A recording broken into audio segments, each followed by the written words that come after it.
بسم الله الرحمن الرحيم. السلام علیکم ورحمۃ اللہ وبرکاتہ۔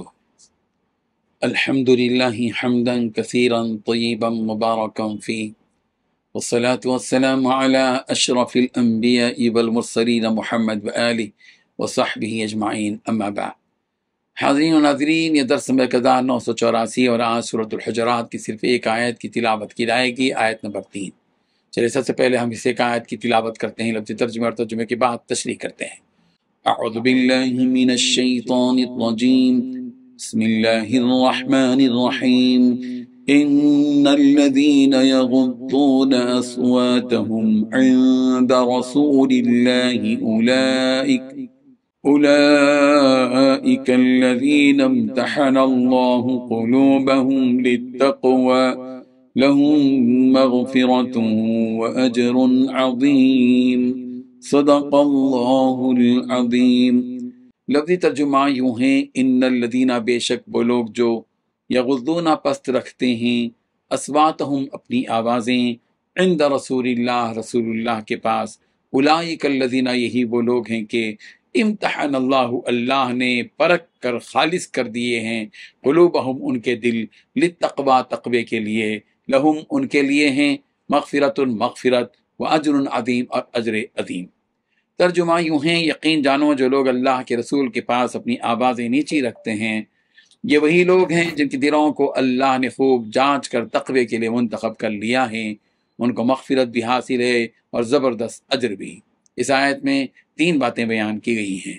پہلی بات، یقین جانو کہ جو لوگ اللہ کے رسول صلی اللہ علیہ وسلم کے پاس اپنی آوازیں نیچے رکھتے ہیں۔ دوسری بات، یہ وہی لوگ ہیں جن کے دلوں کو جانچ کر اللہ تعالیٰ نے تقوی کے لیے منتخب کر لیا ہے۔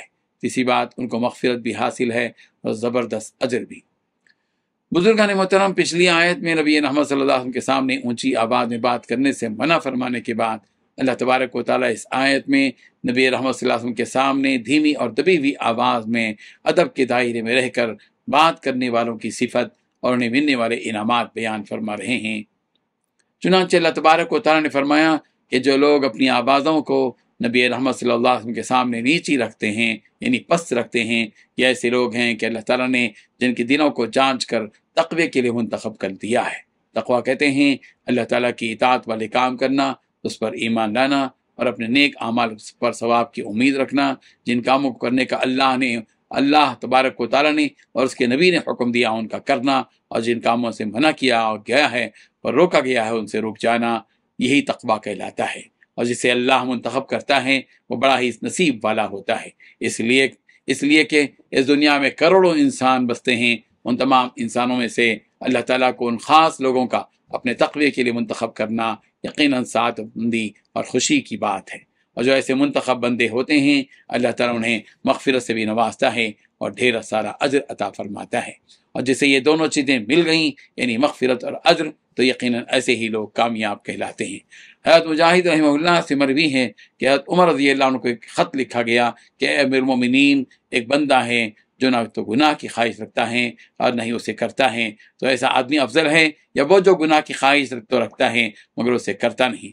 حضرت عمر رضی اللہ عنہ نے جواب لکھا کہ جو گناہ کی خواہش تو رکھتا ہے مگر اسے انجام نہیں دیتا، یہ ان لوگوں میں سے ہے جن کے بارے میں اللہ تعالیٰ نے فرمایا کہ اولئک الذین امتحن اللہ قلوبہم للتقوی لہم مغفرۃ واجر عظیم، کنز العمال۔ وہ اس لیے کہ جس کے دل میں گناہ کی خواہش ہی نہ ہو تو وہ گناہ کر ہی نہیں سکتا، جیسے کہ آدمی وہی کام کرتا ہے جس کی اسے خواہش ہوتی ہے۔ اس کے برخلاف ایک ایسا آدمی ہے جسے گناہ کی خواہش ہو کہ میں بھی فلاں عورت کو دیکھوں، فلاں گانا سنوں، فلاں فلم دیکھوں، دھوکہ دے کر اور جھوٹ بول کر مال کماؤں، لیکن وہ یہ کام اللہ کے خوف کی وجہ سے نہیں کرتا، تو یہ بہت بڑی ہمت کی بات ہے کہ اس نے اپنے نفس کو اللہ کے حکم کے آگے جھکا دیا۔ اسی وجہ سے حضرت عمر رضی اللہ عنہ نے جواب دیا۔ پچھلی آیت تو اس آیت کو دیکھیں تو 2 باتیں سامنے آتی ہیں۔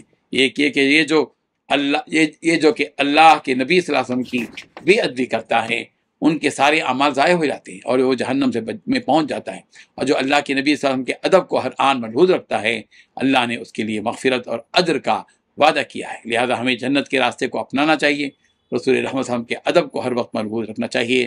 اور آپ علیہ السلام کے ادب میں سے یہ بھی ہے کہ جب ہم کسی مجلس میں یا کسی بھی نبی کہیں بھی نبی رحمت کے نام سنیں تو ہمیں چاہیے کہ ہم بڑے ادب اور احترام کے ساتھ پوری محبت میں ڈوب کر پیارے پیغمبر صلی اللہ علیہ وسلم پر درود شریف پڑھیں۔ اللہم صلی علی سیدنا محمد وعلی آل سیدنا محمد وبارک وسلم۔ سبحان ربک رب العزت عما یصفون وسلام علی المرسلین والحمد للہ رب العالمین۔